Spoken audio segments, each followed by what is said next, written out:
Selamat pagi semuanya. Selamat pagi, Kak. Selamat datang ke Perpustakaan dan Museum Keluarga Tahia. Jadi sebagai latar belakang, museum ini kita dirikan setelah orang tua kami meninggal di tahun 2001 dan 2002. Rumahnya sendiri sebenarnya diberikan ke saya dan istri.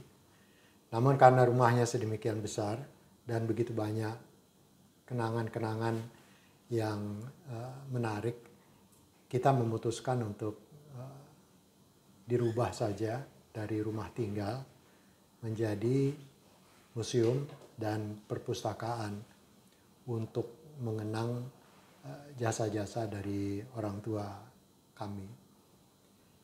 Nah, pada hari ini kita baru melaksanakan wawancara mengenai integritas, tentu suatu topik yang menarik buat semua orang dan saya harap Anda bisa menikmati acara tadi pagi. Gimana kesannya? Sangat menarik tentunya dan sangat informatif. Ya, kalau ibu-ibu gimana? Menarik banget, Pak. Nggak apa-apa, nggak usah malu-malu. Ntar juga udah kalau udah lancar ya. Jadi kita bicara-bicara aja dulu. Kan banyak karyawan saya melihat dan staf di perusahaan yang suka menghindar kalau ada suatu kejadian yang menyulitkan. Seperti misalnya menyampaikan pesan yang kurang positif terhadap anak buahnya. Jadi misalnya anak buahnya ini diberikan tugas, tapi yang bersangkutan tidak melaksanakan sesuai dengan perintah. Sekali tidak dilakukan, dua kali tidak dilakukan, akhirnya kan mesti berhadapan ya, mesti menyampaikan. Sering sekali atasan itu menghindar. Jadi di dalam performance evaluation, daripada dikasih nilai 4, nggak enak, dikasih nilai 6. Bagus sekali enggak, jelek juga enggak. Dan menurut saya ini tidak membantu. Justru mencelakakan yang bersangkutan. Karena yang bersangkutan tidak menerima feedback mengenai prestasinya yang seharusnya dia dengar. Karena tidak mendapatkan feedback, bagaimana bisa melakukan perbaikan. Jadi itu salah satu contoh juga mengenai integritas. Tapi saya tertarik untuk mendengar dari kalian semua. Sekarang kuliahnya di fakultas apa? Sains dan teknologi, Pak. Sains dan teknologi ya? Iya. Oke, siapa aja? Dua-duanya? Semua, Pak. Semua. Jadi sains dan teknologi itu menyakup apa saja?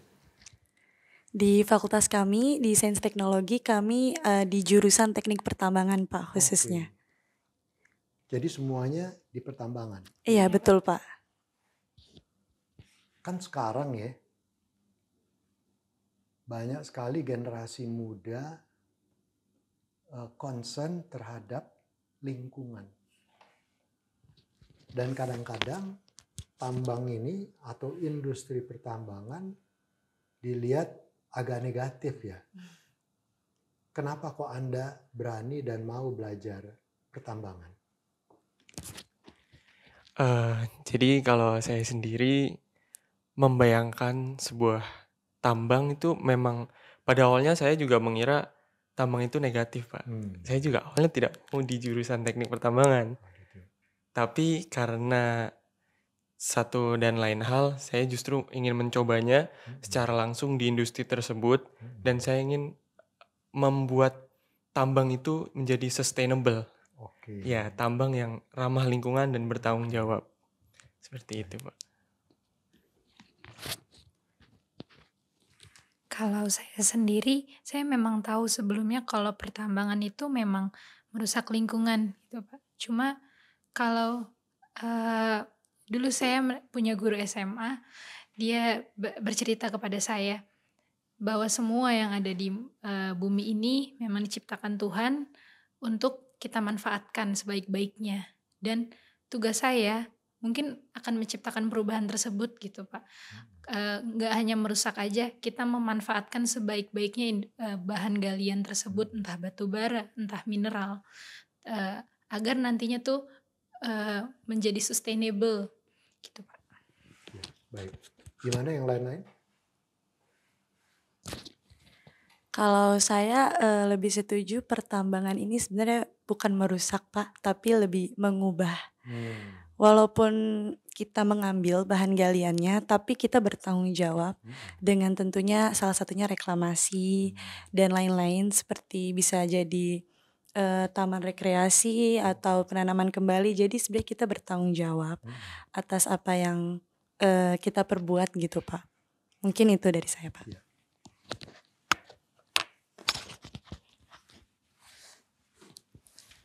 Mungkin kalau dari saya sendiri Pak, kan apa ya, memang namanya pertemanan itu udah citranya sudah buruk gitu Pak di masyarakat kan. Nah tapi yang saya penasaran adalah dengan tanpa adanya tambang ini kita nggak mungkin berkembang gitu Pak. Apalagi sekarang era digitalisasi butuh yang namanya besi, nikel dan semacamnya. Nah pertambangan ini kan ya emang istilahnya sebagai produksinya gitu untuk bahan baku tersebut. Nah saya penasaran bagaimana sih caranya untuk menambang hal tersebut tapi mengembalikan fungsi semulanya gitu Pak. Jadi kita tidak belajar hanya mengambil tapi juga untuk mengembalikan fungsinya kembali seperti itu Pak. Baik, terima kasih. Di dalam industri PT ANJ Agronomi, kita menghadapi hal yang serupa ya.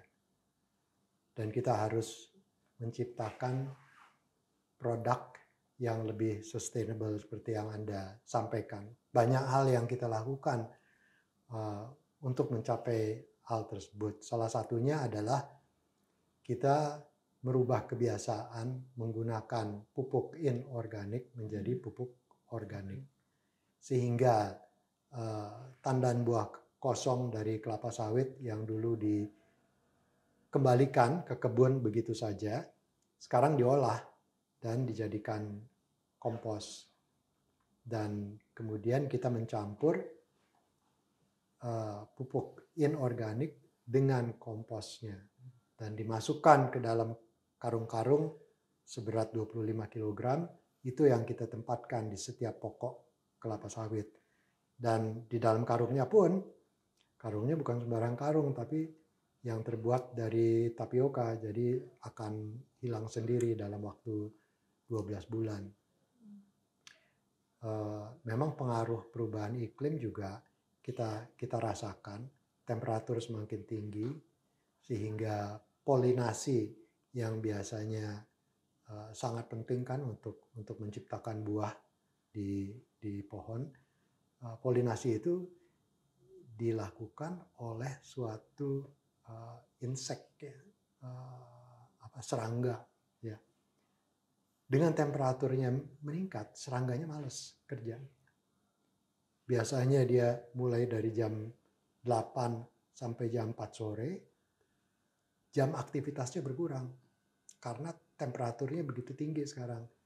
Nah, untuk mengatasi hal tersebut, kita membuat pembiakan dari serangga tersebut. Dan sebelum dilepaskan, disemprot sama polen dari bunga jantannya. Terus mereka terbang dan membantu proses polinasi. Jadi memang banyak sekali yang kita lakukan sekarang untuk menciptakan produk yang lebih sustainable. Tapi kembali ke pembicaraan tadi pagi mengenai integritas, kira-kira teman-teman ada pertanyaan? Atau apa yang terpikirkan? Saya mau bertanya Pak, menurut Bapak tentang integritas ini sebagai pasti Bapak pernah menjadi seorang pemimpin, bahkan sekarang juga sudah menjadi seorang komisaris gitu Pak. Bagaimana tanggapan Bapak terhadap minimnya atau kurangnya sikap-sikap integritas pada beberapa oknum pemimpin di Indonesia? Karena kan yang kami semua tahu, banyak dengar berita bahwa pemimpin-pemimpin di Indonesia ini banyak melakukan tindakan penyelewengan terhadap integritas, terutama tindakan korupsi gitu Pak. Bagaimana Pak tanggapan Bapak? Terima Ya. kasih. Tentu hal tersebut mengkhawatirkan kita semua. Bukan hanya tindakannya, tapi akibat dari tindakannya. Akibatnya cukup banyak. Yang pertama, membuat contoh yang kurang baik untuk generasi muda. Tetapi akibat lain adalah kita kan sering disebut ekonomi biaya tinggi. Ini betul-betul menciptakan ekonomi biaya tinggi. Jadi yang menjadi harapan kita, para senior, sebetulnya adalah kalian semua. Untuk mengharapkan perubahan instan itu tidak akan terjadi. Sama juga kita mengharapkan barangkali satu saat instansi kepolisian tidak diperlukan lagi. Karena tidak akan ada pelanggaran dan semua orang patuh. Nggak mungkin deh. Jadi kita mesti realistis. Yang penting adalah Anda sebagai generasi penerus melakukan yang benar. Dan coba untuk meyakinkan teman-teman seumur Anda untuk melakukan hal yang sama. Dan coba cari suatu keberanian untuk melakukan yang benar. Maksudnya apa? Kita bicara karakter. Karakter itu tidak cukup untuk sekedar mengetahui perbedaan apa yang benar dan apa yang salah. Secara intelektual, orang-orang yang Anda sebut melaksanakan korupsi tahu jelas kok ini betul, itu salah, saya sedang melanggar. Tetapi tergoda, seperti yang saya katakan. Pada saat terjadi godaan tersebut, tidak cukup untuk hanya mengetahui secara intelektual, tapi ada keberanian untuk mengambil pilihan yang benar. Bagaimana caranya untuk mencari keberanian tersebut? Mesti tahu diri sendiri. Kembali lagi, Anda harus tahu saya ini siapa. Buat apa saya dilahirkan, kenapa saya ada di dunia. Kalau kita tidak mengetahui diri kita sendiri siapa, pada saat moment of truth tadi, akan sulit. Jadi kembali ke pertanyaan Anda, nggak ada pil ajaib. Yang penting kita bisa mengharapkan bahwa generasi penerus ya bisa merubah. Sebetulnya Anda tuh harapan kita satu-satunya. Ya. Gitu. Menanggapi jawaban Bapak tadi, Ya. jadi para pemimpin itu seharusnya memberikan contoh bagi anak muda dan kemudian anak muda sebaiknya mengetahui dirinya sendiri supaya mempunyai keberanian untuk menerapkan integritas. Nah, menurut Bapak, bagaimana cara kami, para anak muda, untuk memahami diri sendiri, terutama sedari dini di saat kami masih menempuh pendidikan, Pak? Ya, pertanyaan yang sangat baik, juga pertanyaan yang sulit dijawab, karena setiap orang punya jalan hidup masing-masing. Jadi cara Anda belum tentu sama. Namun ada beberapa hal yang bisa saya sampaikan. Yang pertama, pada saat Anda menghadapi momen yang sulit, jangan menghindar. Karena kalau kita menghindar untuk menghadapi masalah tersebut, kehilangan kesempatan untuk mengetahui saya ini siapa. Jadi sering dengarkan istilah comfort zone, zona nyaman. Kalau kita terus-menerus hidup dalam zona nyaman, kita nggak akan tahu diri kita sendiri siapa. Jadi ya, cara terbaik keluar dari zona nyaman. Deg-degan, takut, ragu-ragu, cemas, it's okay. hanya dengan cara seperti itu kita akan belajar saya ini siapa. Ya. Sehubungan dengan jawaban Bapak tadi, saya sendiri mempunyai pengalaman ketika saya stand up for what I believe gitu Pak, dengan apa yang saya percaya, bahwa sekeliling saya ini bekerja dengan kurang baik gitu Pak, karena saya memiliki pengalaman beberapa kali menjadi person in charge gitu Pak. Ketika saya seperti itu, saya menegur mereka tidak terima, dan saya sendiri jadinya tidak punya teman gitulah Pak bahasanya. Ketika seperti itu, saya ragu untuk selanjutnya bertindak seperti itu Pak. Jadi saya berada di comfort zone, saya nggak mau lagi deh untuk menegur-negur orang seperti yang Bapak bilang gitu, karena saya takutnya saya tidak ada teman segala macam, karena kita makhluk sosial. Nah itu Pak, gimana sih Pak caranya untuk keluar dari zona itu Pak, karena saya sendiri tuh susah banget gitu. Karena di sekitar saya tuh mungkin ini udah budaya dari atas gitu, karena tadi Bapak bilang nggak ada pil ajaib di sini.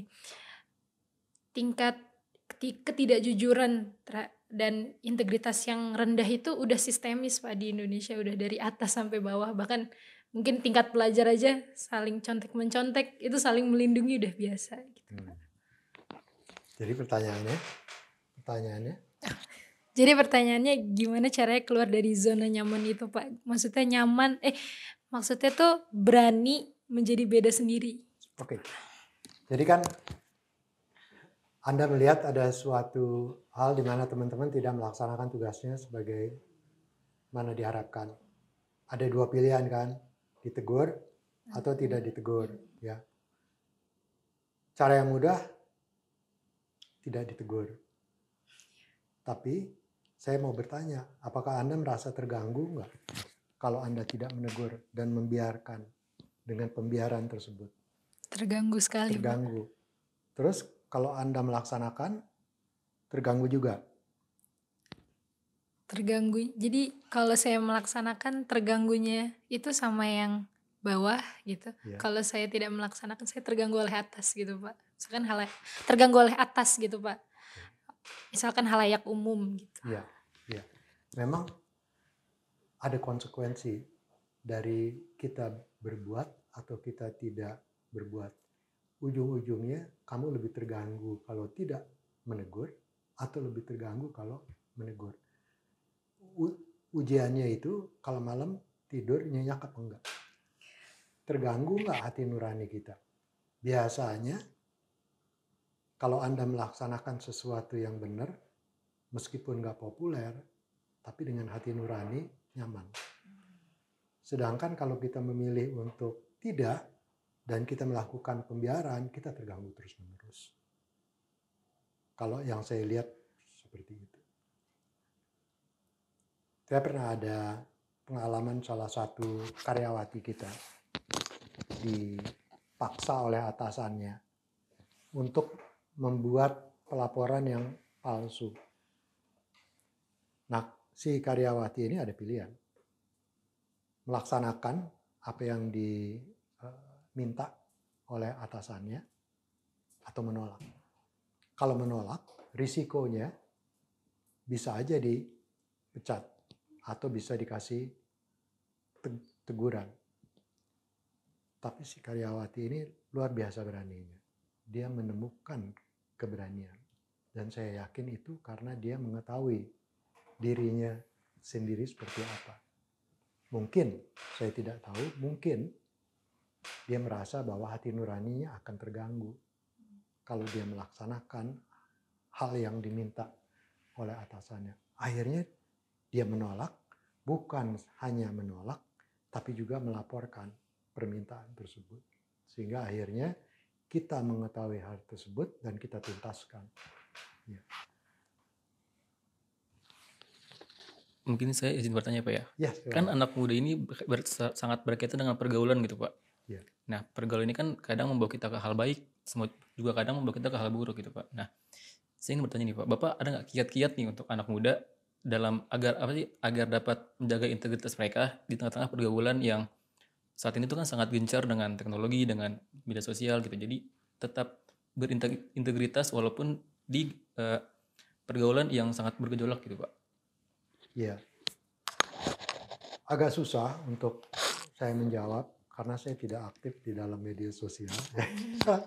Kadang-kadang aja saya menggunakan media sosial. Namun saya bisa membayangkan betapa susahnya untuk tidak terpengaruh dengan kita mengikuti media sosial dan ya apa yang dilakukan oleh generasi muda. Jadi kayaknya saya mengulang kembali ya, harus mencari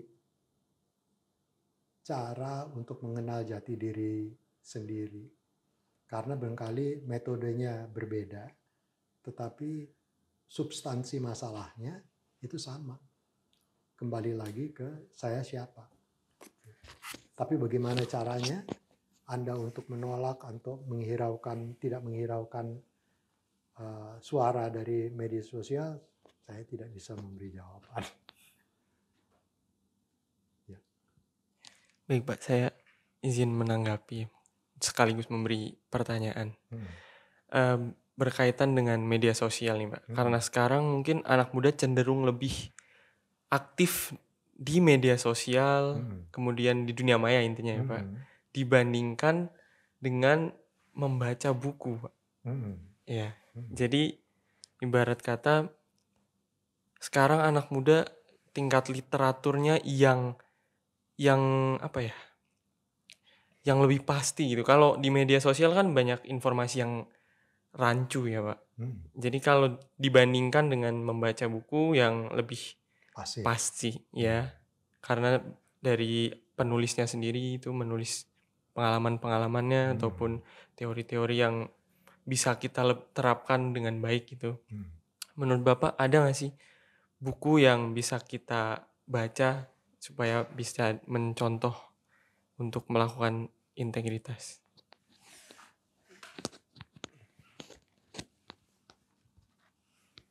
Saya tidak bisa langsung menjawab apakah ada satu buku. Mungkin ada beberapa buku yang punya message berbeda-beda, terus kita menyimpulkan. Kalau buat saya sendiri, saya sering ke alam, ke gunung, ke laut untuk memperbaiki orientasi, untuk sedikit memahami apa sih yang benar, apa yang salah. Jadi kalau pikiran lagi pusing, saya biasa ke puncak, naik sepeda untuk bisa membebaskan pikiran dan berusaha untuk melihat segala sesuatu dalam proporsi yang jernih. Karena di dalam kehidupan sehari-hari kita diganggu oleh banyak hal. Sehingga yang penting adalah mencari waktu di mana kita tuh berada dengan diri kita sendiri. Tidak berada dengan HP, dengan orang lain, dengan TV, dengan komputer, tapi cuma ada diri kita sendiri. Dan kadang-kadang kita takut karena nggak ada distraction-nya. Kita harus menghadapi hati nurani sendiri. Jadi mungkin itu solusi saya kalau sedang bimbang menghadapi sesuatu. Saya ingin bertanya kembali Pak mengenai dalam hidup Bapak, apakah Bapak pernah mengalami kegagalan dalam menjalankan sebuah kepercayaan yang telah diberikan gitu Pak? Oleh mungkin atasan atau teman atau kerabat. Nah, kalau memang pernah, bagaimana sih Pak cara mengembalikan kepercayaan tersebut? Karena kan kalau sudah gagal atau tidak maksimal menjalankan kepercayaan tersebut, biasanya orang yang memberikan kepercayaan tidak percaya kembali gitu Pak, atau kayak meragukan lah. Nah, saya mau minta pendapat Bapak gimana Pak caranya untuk mengembalikan kepercayaan yang telah hilang itu Pak?